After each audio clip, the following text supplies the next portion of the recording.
এটা 2022 সালের 15 আগস্ট জাতীয় শোক দিবসের একটি চিত্র।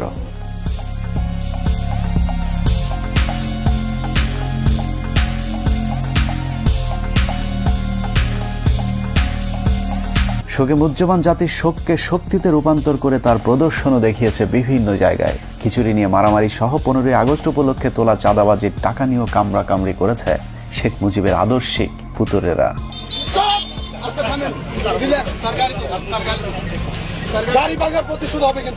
গরু আর কি দেয় অনেকেই দেখছে। এই যে আমার এই দেখেন জামাজামাত ছেড়ছে এবং এখানে একটা বাড়ি করছে, যা মনে করেন দেখানোর মতো না। মানে এরকম ঘটনা সারা বিশ্বে বাংলাদেশের আওয়ামী লীগ দল ক্ষমতায় থাকতে। ক্রিকেট ম্যাচ হয়েছিল কালকে বরগুনায়, ছাত্রলীগ আসছে, এদেরকে আমরা গোনাই ধরি না। এরকম বিচ্ছিন্ন কিছু ঘটনা বাদ দিলে সারা দেশে আনন্দ ঘন পরিবেশে প্রায় 4,500 গরু জবাই করে উদযাপিত হয়েছে শোকের নামে জাতীয় সুখ দিবস। সারাদিন আনন্দ উল্লাস শেষে আওয়ামী নেতারা রাতে মদ বা মাদক সেবনের মাধ্যমে শেখ মুজিবের আত্মার শান্তি কামনাও করেছেন বিভিন্ন জায়গায়। সেই সাথে শেখ মুজিবকে জাহান্নামের সর্বোচ্চ জায়গায় রাখার জন্য মহান রাব্বুল আলামিনের কাছে ফরিয়াদ জানিয়েছেন শেখ মুজিবের উম্মতেরা। বঙ্গবন্ধুকে আল্লাহ যেন জাহান্নামের ভালো জায়গায় স্থান করে দেয়, আল্লাহ যেন তাদের মুনাজাত কবুল করেন। আশেকানদের এরূপ ভালোবাসায় পীর সাহেবের বাস কোন দিক দিয়ে কয়টা ঢুকছে সেটা একটু অনুমান করতে থাকুন। আমরা ততক্ষণে একটু 1975 থেকে ঘুরে আসি। এটা 1975 সালের 15 আগস্ট। বিদেশি সংবাদ মাধ্যমগুলো বলছে, পরিবেশ দেখে মনে হচ্ছে এই শহরে যেন তেমন কিছুই ঘটেনি। And this is how Dhaka looks today. The same tanks on the streets, soldiers still on guard, and yet it is almost as if nothing had happened. কিন্তু আজকের পরিস্থিতি সম্পূর্ণই ভিন্ন। শেখ মুজিবের নাম ধরে কথা বলাও যেন এখন মহা অপরাধ। কিন্তু সেদিন গোলাবারুদ ছাড়া কামান নিয়ে কর্নেল ফারুক শেখ মুজিবের গোষ্ঠী শুদ্ধ রফা দফা করে দিলেও শেখ মুজিবের এত ভালোবাসার মানুষেরা একজনও এগিয়ে আসেনি। কেউ কোনো পদক্ষেপ নিল না। ওই লাশ পড়ে থাকলো 32 নম্বরে।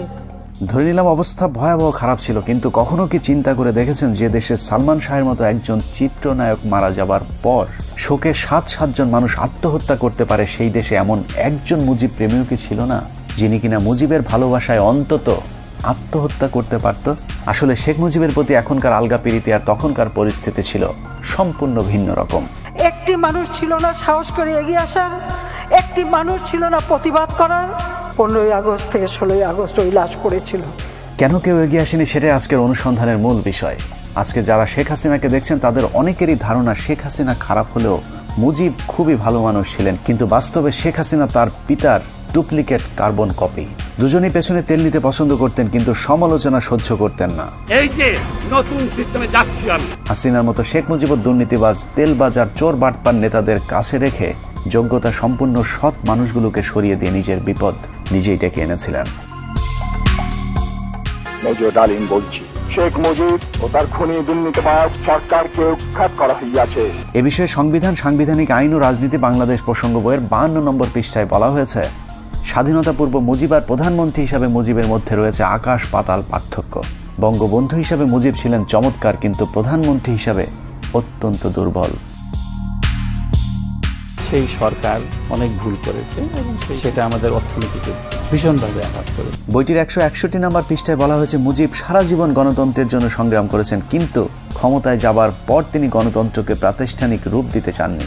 এভাবে স্বাধীনতা পূর্ব বঙ্গবন্ধু আর স্বাধীনতা পরবর্তী স্বৈরাচার মুজিবের মাঝে বিস্তর ফারাক দেখা যায়। The Awami League cadres were armed and the opposition political movement were harassed. Sheikh Mujib প্রসঙ্গে সেক্টর কমান্ডার মেজর জলিল তার অরক্ষিত স্বাধীনতায় পরাধীনতা বইয়ের 35 নম্বর পৃষ্ঠায় লিখেছেন, মুক্তিযুদ্ধের জনক হিসেবে পরিচিত মুজিব মুক্তিযুদ্ধের চেতনায় পুরোপুরি বিশ্বাসী ছিলেন না বলেই মুক্তিযুদ্ধের পর তার মধ্যে পরিলক্ষিত হয় মারাত্মক দ্বন্দ্ব আর অস্থিরতা, যে কারণে তিনি কখনো রাষ্ট্রপতি আবার কখনো প্রধানমন্ত্রী হয়েছেন।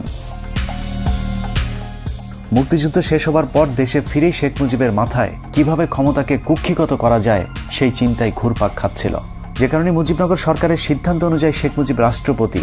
তবে তার অনুপস্থিতিতে সৈয়দ নজরুল ইসলামকে সরিয়ে তার রাষ্ট্রপতি হবার কথা, কিন্তু শেখ মুজিব রাষ্ট্রপতি না হয়ে প্রধানমন্ত্রী হতে চাইলেন, কারণ প্রধানমন্ত্রীর ক্ষমতা রাষ্ট্রপতির চাইতেও বেশি।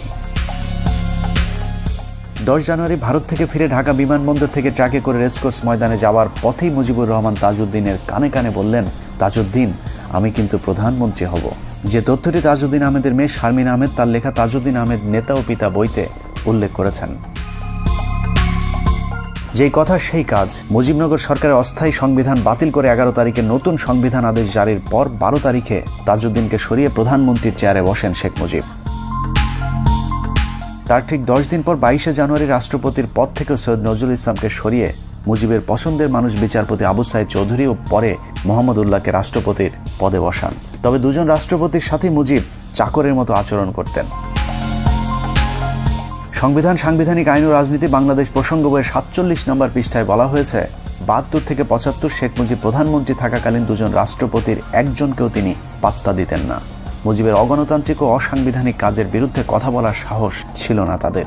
একই পৃষ্ঠায় বলা হয়েছে, মুজিব আর ক্যাবিনেট সদস্যদের সম্পর্ক ছিল প্রভু আর ভিত্তের মতো। ক্ষমতা পেয়ে বদলে যাওয়া মুজিবের একনায়কতন্ত্রের বিরুদ্ধে যে যখন প্রতিবাদ করেছে তাকেই তিনি তখন শায়েস্তা করেছেন। স্বাধীনতার দলিলপত্রের প্রথম খণ্ডে শেখ মুজিবের মাস্তানির এক ভয়ঙ্কর বর্ণনা তুলে ধরা হয়েছে, যেখানে বলা হয়েছে 1972 সালের 11 এপ্রিল কে ওবায়দুর রহমান সংসদে বলেন, এই পরিষদ যদি সার্বভৌম না হয় তাহলে মন্ত্রিসভার ক্ষমতার উৎস কোথায়? মাননীয় স্পিকার, আমার দাবি অবিলম্বে এই গণপরিষদকে স্বাধীন বাংলাদেশের পার্লামেন্ট হিসেবে ঘোষণা করা হোক। কথা বলার সময় তাকে বারবার থামিয়ে দিচ্ছিলেন মুজিবের তেলবাজ স্পিকার আব্দুল মালেক উকিল। স্পিকার কোনোভাবেই কে ওবায়দুরকে থামাতে না পারলে শেখ মুজিব স্পিকারকে বলেন, মেম্বারদের একটা বিষয়ে হুঁশিয়ার করতে চাই, স্পিকার যখন কথা বলেন তখন আর কারো কোনো কথা বলার অধিকার নাই, বললে তাকে পরিষদ থেকে বের করে দিতে পারেন। অথচ সংসদের ভেতরে স্পিকারকে প্রধানমন্ত্রীর এ ধরনের আদেশ নির্দেশ সম্পূর্ণভাবে বেআইনি। শেখ মুজিবের স্বৈরতন্ত্রের বিরুদ্ধে আরও অনেকেই কথা বলা শুরু করলে বিক্ষুব্ধ গণপরিষদ সদস্যদের শায়েস্তা করবার জন্য শেখ মুজিব ভয়ঙ্কর এক অদ্ভুত আইন তৈরি করেন, যার নাম গণপরিষদ সদস্য পদ বাতিল আদেশ। জনগণের দ্বারা নির্বাচিত প্রতিনিধিদের বিরুদ্ধে এ ধরনের আইন আজও পর্যন্ত পৃথিবীতে বিরল। এই আইনের মাধ্যমে শেখ মুজিব যখন যাকে ইচ্ছে হয়েছে গণপরিষদ সদস্যের পদ থেকে বহিষ্কার করেছেন। আইনটি পাশের মাত্র 3 মাসের মধ্যে 46 জন এমপিকে বরখাস্ত করেন একনায়ক মুজিব। একের পর এক শেখ মুজিবের স্বৈরতান্ত্রিক আইন পাশের বিরুদ্ধে তৎকালীন তরুণ parliament member barrister Amirul Islam Sheikh মুজিবকে বলেন, আপনি একা এ ধরনের আইন তৈরি করতে পারেন না, কোনো আইন তৈরি করতে হলে অবশ্যই আইন পরিষদের অনুমতি নিতে হবে। এতে ক্ষিপ্ত হয়ে মুজিব আমিরুল ইসলামকে বলেন, তুমি একজন অদক্ষ যুবক, তুমি দেশ পরিচালনার কি জ্ঞান রাখো? একই পৃষ্ঠায় বলা হয়েছে, মুজিব জরুরি অবস্থার ভয় দেখিয়ে বলেন, আমি চাইলে 3 বছরের জন্য কোনো কথা হবে না, কোনো সমালোচনা সহ্য করা হবে না, কোনো গণতন্ত্র চলবে না। যে কারণে বইটির 161 নম্বর পৃষ্ঠায় শেখ মুজিবকে মাতাল মদখোর ড্রাইভারের সাথে তুলনা করা হয়েছে। বিখ্যাত ইতিহাসবিদ ব্যারিস্টার আব্দুল হালিম তার বইতে লিখেছেন, মুজিব ছিল প্রাতিষ্ঠানিক শিক্ষাহীন নেতা, গণতন্ত্রে অশিক্ষিত মূর্খ নেতা হলো মাতাল ড্রাইভারের মতো। শেখ মুজিবের করুণ পরিণতির জন্য যে আইনটি নিয়ামক হিসাবে ভূমিকা পালন করেছে তা হলো রক্ষী বাহিনী অ্যাক্ট। 1972 সালের 8 ফেব্রুয়ারি ভয়ঙ্কর জাতীয় রক্ষী বাহিনী আইন পাশের মাধ্যমেই সেনাবাহিনীকে খেপিয়ে তুলেছিলেন Mujib. State apparatus and physical force. So Rakhi Bahini was launched. The Awami League cadres were armed and the opposition political movement were harassed. সেনাবাহিনী যেন তাকে কখনো ক্ষমতা থেকে সরাতে না পারে, সেজন্যই মূলত তিনি সেনাবাহিনীর আদলে এই বাহিনী গড়ে তোলেন, যা পৃথিবীর ইতিহাসে আজ পর্যন্ত কোনো রাষ্ট্রপ্রধান করেননি। এ প্রসঙ্গে শেখ মুজিবের রাজনৈতিক সহচর মিজানুর রহমান চৌধুরী লিখেছেন, রক্ষী বাহিনীর তত্ত্বাবধানের দায়িত্ব ছিল শেখ মুজিবের রাজনৈতিক সচিব তোফায়েলের উপর, যে কারণে রক্ষী বাহিনীর পোশাক সহ যে কোনো সুযোগ সুবিধা খুব দ্রুত শেখ মুজিবের কাছ থেকে অনুমোদন করানো যেত। কিন্তু সেনাবাহিনীর ক্ষেত্রে তা ছিল সীমিত। সামরিক বাহিনীর প্যাটার্নে রক্ষী বাহিনী গঠন হলেও তাদের কর্তব্য পালনে কিংবা ক্ষমতা প্রয়োগের উৎস হিসেবে সংসদের কোনো আইন ছিল না। এক পর্যায়ে রক্ষী বাহিনীকে আইন শৃঙ্খলা রক্ষায় পুলিশের মতো দায়িত্ব দেওয়া হয়, বিশেষ করে জাসদ কিংবা চীনপন্থীদের অর্থাৎ ভারত বিরোধীদের দমন করার জন্য নামানো হয়। কিন্তু এ কাজে গিয়ে তারা যে বাড়াবাড়ি করে তাতে জনগণের কাছে আতঙ্কের এক মূর্ত প্রতীক হয়ে দাঁড়িয়েছিল রক্ষী বাহিনী। পাশাপাশি সেনাবাহিনীরও হিংসার পাত্র হয়ে দাঁড়ায়। কেউ কেউ এমন কথাও বলেছে যে এর চেয়ে পাকিস্তান আমলই তো ভালো ছিল। মুজিব ক্ষমতায় টিকে থাকার জন্য হাজার হাজার রাজনৈতিক কর্মীকে হত্যা করে, জাসদের 10,000 কর্মীকে জেলে রাখে, মোশাররফ হোসেনকে হত্যা করে, সিরাজ শিকদারকে হত্যা করে। সশস্ত্র রক্ষী বাহিনীর এসব সন্ত্রাসী কার্যকলাপকে প্রতিহত করতেই সশস্ত্র জাসদ গণবাহিনী প্রতিষ্ঠা অনিবার্য হয়ে পড়েছিল। শতভাগ মুক্তিযোদ্ধাদেরকে নিয়ে গঠিত রক্ষী বাহিনীর অত্যাচারের কারণে ওই সময় ব্যাপক জনপ্রিয় হয়েছিল শতভাগ মুক্তিযোদ্ধাদের নিয়ে গঠিত দল জাসদ, যার ফলে 1973 সালে নির্বাচনে আওয়ামী লীগের প্রধান প্রতিদ্বন্দ্বী হয়ে দাঁড়ায় জাসদ নামক নতুন ওই রাজনৈতিক দলটি। মানুষের সিভিল রাইট এবং মানুষের ফান্ডামেন্টাল রাইটস এগুলি কাঠিল করে দিয়ে মুজিব ক্ষমতা থাকার চেষ্টা করে। শেখ মুজিবের দুঃশাসন আর সন্ত্রাসী রক্ষী বাহিনী নির্যাতনে অতিষ্ঠ হয়ে 1973 সালে নির্বাচনে জাসদকেই ভোট দিয়েছিল মানুষ, কিন্তু শেখ মুজিব স্বাধীন বাংলাদেশের প্রথম নির্বাচনে ভোট ডাকাতি করে জাসদের জয় ছিনিয়ে নেয়। সংবিধান, সাংবিধানিক আইন ও রাজনীতি বাংলাদেশ প্রসঙ্গ বইয়ের 51 পৃষ্ঠায় শেখ মুজিবের ভোট চুরির এক অকল্পনীয় বর্ণনা দেওয়া হয়েছে, যেখানে বলা হয়েছে 1973 সালে নির্বাচনে ভোট গ্রহণ শেষে যখন বেতার টিভিতে ফল ঘোষণা হচ্ছিল, তখন আওয়ামী লীগ যখন দেখল তাদের প্রথম সারির কয়েকজন নেতাই পরাজিত হয়েছে, তখন তাদের মধ্যে আতঙ্ক কাজ করেছিল, যে কারণেই তারা মিডিয়া কুয়ের আশ্রয় নেয়। কেন্দ্রীয় প্রচার কমিটিকে বাদ দিয়ে গণভবনের কন্ট্রোল রুমে ফলাফল প্রচারের দায়িত্ব নিয়ে ভোট গণনা বন্ধ করে দেওয়া হয়। আওয়ামী লীগের কতিপয় নেতাকে জোর করে জেতানোর জন্য কয়েকটি কেন্দ্রে হেলিকপ্টার পাঠিয়ে সেখানকার ব্যালট বাক্স ছিনিয়ে এনে নতুন ব্যালট রেখে আসা হয় ভোট কেন্দ্রগুলোতে। সর্ববৃহৎ ভোট পেয়ে আমার বাবা পুরা বাংলাদেশের মধ্যে সর্ববৃহৎ ভোট পেয়ে এমপি হয়েছিল এবং বিবিসি থেকে ডিক্লেয়ার দিয়েছিল। কিন্তু শেখ মুজিব উঠে সহ্য করতে না পারে আমার বাবার বিরুদ্ধে যে দাঁড়াছিল এম সিদ্দিক, ও মাত্র 10,000 ভোট পাইছিল, আমার বাবা পেয়েছিল 90,000 ভোট। তারপরে ওকে ডিক্লেয়ার দিছে, আমার বাবাকে বল প্রয়োগ করে এবং ঘেরাও, ও আমার বাবাকে বাড়ির মধ্যে ঘেরাও রেখে এই কাজটা করা হয়েছিল। ভোট ডাকাতির মতো 1973 সালে নির্বাচনে শেখ মুজিবই প্রথম বিরোধী প্রার্থীকে গুম করার নজিরও স্থাপন করেন। 73 নির্বাচনে শেখ মুজিব 4টি আসনে মনোনয়ন জমা দেন। এর মধ্যে ভোলার জাসদ নেতা ডাক্তার আজারউদ্দিন ছিলেন শেখ মুজিবের শক্তিশালী প্রতিদ্বন্দ্বী, যে কারণে মুজিব তাকে মনোনয়নপত্র জমার দিনই অপহরণ করে ওই আসনে বিনা প্রতিদ্বন্দ্বিতায় জয়লাভ করেন। ওই সময় গণকণ্ঠ পত্রিকাটি ব্যাপক জনপ্রিয় এবং সরকারের সমালোচক ছিল, যে কারণে পত্রিকাটির নির্বাহী সম্পাদক আফতাব উদ্দিনকে জোর করে গাড়িতে তুলে চোখ বেঁধে নিয়ে যায়। তাদের বিরুদ্ধে কোনো কথা পত্রিকায় লেখা যাবে না শর্তে রাত 9টার দিকে তাকে ছেড়ে দেওয়া হয়, যে তথ্যটি জাসদের উত্থান পতন অস্থির সময় রাজনীতি বইয়ের 98 পৃষ্ঠায় উল্লেখ করা হয়েছে। জাতীয় নির্বাচনের মতো সব নির্বাচনেই ভোট চুরিতে জড়িত ছিল মুজিব ও তার পরিবার। ডাকসু নির্বাচনের জাতীয় সমাজতান্ত্রিক দলের সমর্থিত পরিষদের কাছে মুজিব সমর্থিত পরিষদ পরাজিত হতে পারে এমন খবরে শেখ মুজিবের বখাটে পুত্র শেখ কামাল ডাকসুর ব্যালট বাক্স ছিনতাই করেন। প্রতিপক্ষরা মিছিল নিয়ে বের হলে শেখ কামাল সেখানে অস্ত্র হাতে দাঁড়িয়েছিলেন, যে তথ্যটি বইয়ের 106 নম্বর পাতায় বলা হয়েছে।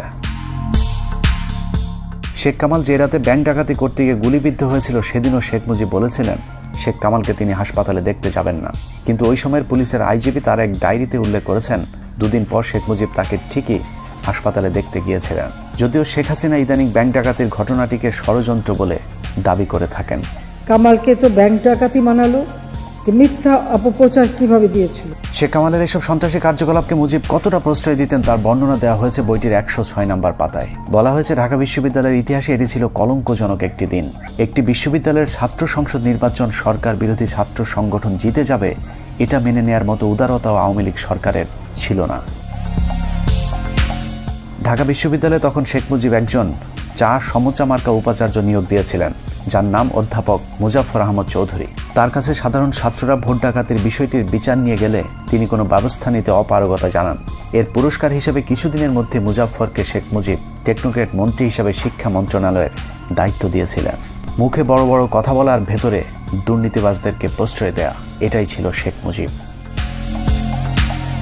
এভাবেই ভোট চুরির মাধ্যমে ক্ষমতায় আসার পর আওয়ামী এমপিরা লাগামহীন দুর্নীতির মাধ্যমে দেশকে দুর্ভিক্ষের দিকে ঠেলে দেয়, যে কারণে 1974 সালে দেশে ভয়াবহ দুর্ভিক্ষ দেখা দেয়। তবে আওয়ামী লীগের লোকেরা তখনও ঠিক এখনকার মন্ত্রীদের মতো বেহেশতে ছিলেন। বাস্তবে দোজকে থাকা মানুষদেরকে তখনও বেহেশতে আসি বলতে বাধ্য করা হতো। দুর্ভিক্ষ নিয়ে সরকারের সমালোচনা করলেই চলতো তার উপর নির্যাতন। ভাত দে হারামজাদা, তা না হলে মানচিত্র খাবো।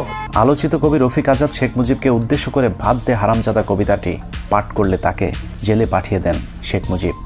ইংল্যান্ডের লোক কষ্টে আছে, অন্যান্য দেশের তুলনা করলে আমরা পাকিস্তানের 37%, আমরা তো সুখে আছি, বেহেশতে আছি বলতে হবে। বর্তমানের হাসিনা সরকারের মতোই মুজিব সরকার দেশের দুর্ভিক্ষ নিয়ে মশকরা করতেন।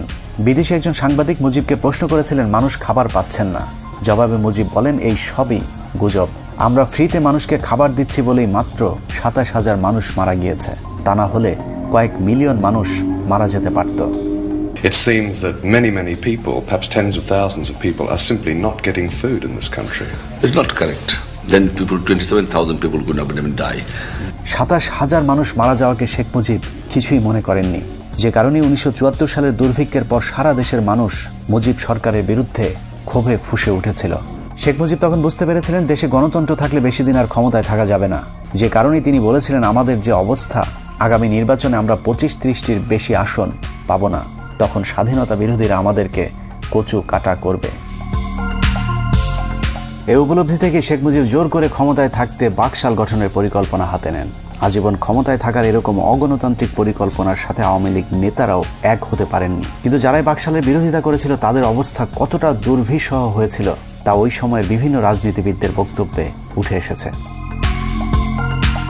Mujib Saab went for Bakshal, which means one leader, one party, one country. Mizanur Rahman Chowdhury তার রাজনীতির 3 কাল বইতে লিখেছেন 1975 সালের 21শে জানুয়ারি সংসদীয় দলের শেষ বৈঠকে শেখ মুজিব বাকশালের পক্ষে কে কে আছে তা জানতে চেয়ে সবাইকে হাত তুলতে বলেন। বেশিরভাগ ভয়ে হাত তুলল মিজানুর রহমান চৌধুরী হাত না তুলে বক্তব্য দেওয়ার জন্য উঠে দাঁড়ালে শেখ মুজিব তাকে উচ্চ স্বরে ধমক দিয়ে বলেন, তুই বস, তুই বস। মিজানুর রহমান বসে পড়ার পর তাকে হাত তুলতে বললেও তিনি মুজিবের কথা শুনেননি। এরপর সংসদ থেকে বেরিয়ে বাসায় গিয়ে জানতে পারেন শেখ মুজিব স্বরাষ্ট্রমন্ত্রী মনসুর আহমেদকে নির্দেশ দিয়েছেন মিজানুর রহমানকে কিছুদিন জেলে আটকে রেখে তার মাথা ঠান্ডা করবার জন্য। বাকশালের মাধ্যমে শেখ মুজিবের শেষ পরিণতি ঘটবে এটা সবার আগে বুঝেছিলেন তাজউদ্দিন আহমেদ। তিনি মুজিবকে বলেছিলেন, মুজিব ভাই, এজন্যই কি আমরা 24 বছর সংগ্রাম করেছিলাম? দেশ যেভাবে চলছে আপনি থাকবেন না, আমরাও থাকবো না। এদেশ চলে যাবে রাজাকার আল বদরদের হাতে। ব্যারিস্টার মইনুল পরিকল্পনা করেছিলেন অন্তত 25 জন এমপিকে যদি গোপনে বাকশালের বিরুদ্ধে দাঁড় করানো যায় তাহলে চতুর্থ সংশোধনী পাশ করতে পারবে না। এই পরিকল্পনা শেখ মুজিব জেনে যাবার পর সংসদে ঘোষণা দেন বাকশালের বিরুদ্ধে কোনো এমপি বিরোধিতা করলে তাদেরকে জবাই করে টুকরো টুকরো করে কুকুর দিয়ে খাওয়ানো হবে। এভাবে ক্ষমতার লোভে সংসদ, সংবিধান, আইন, বিচার, শাসন সবকিছুকেই কুক্ষিগত করে দেশকে এক নরকে পরিণত করেছিল শেখ মুজিব। অনেকে একটি যৌক্তিক প্রশ্ন করে থাকেন, শেখ মুজিব যদি ভালো না হবে তাহলে পাকিস্তানিরা তাকে এতদিন জেলে কেন রেখেছিলেন? লম্বা সময় জেল খাটলে যদি কেউ জাতির পিতা হয়ে যায় তাহলে পিচ্চি হান্নান কাইল্লা মজিদ কিংবা সুইডেন আসলামকেও আওয়ামী লীগের বাপ ডাকা উচিত।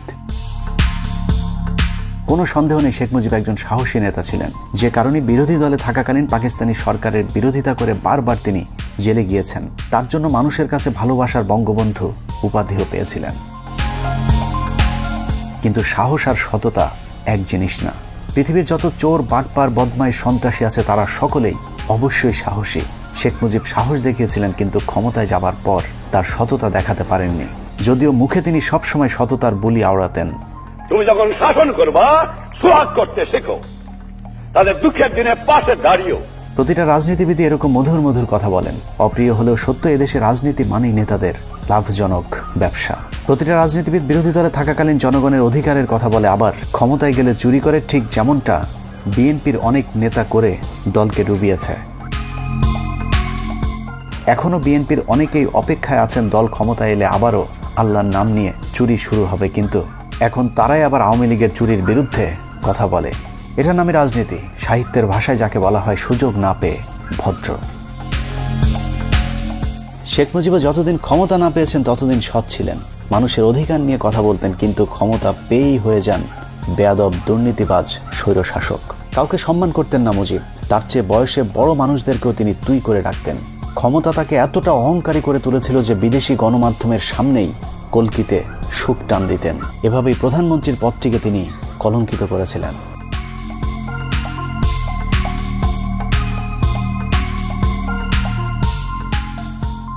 এসব কারণে মুজিবের মৃত্যুতে কেউ এগিয়ে আসেনি। সারা দেশের মানুষ মিষ্টি বিতরণ করে খেয়েছিল। ঢাকা শহরের কোনো দোকানে সেদিন মিষ্টি খুঁজে পাওয়া যায়নি। একটি মানুষ ছিল না প্রতিবাদ করার? কেন করতে পারেনি? এত বড় সংগঠন, এত সমর্থক, এত লোক, কেউ তো একটা কথা বলার সাহস পায়নি। খোদ আওয়ামী নেতারাও তার লাশ দেখতে যাননি।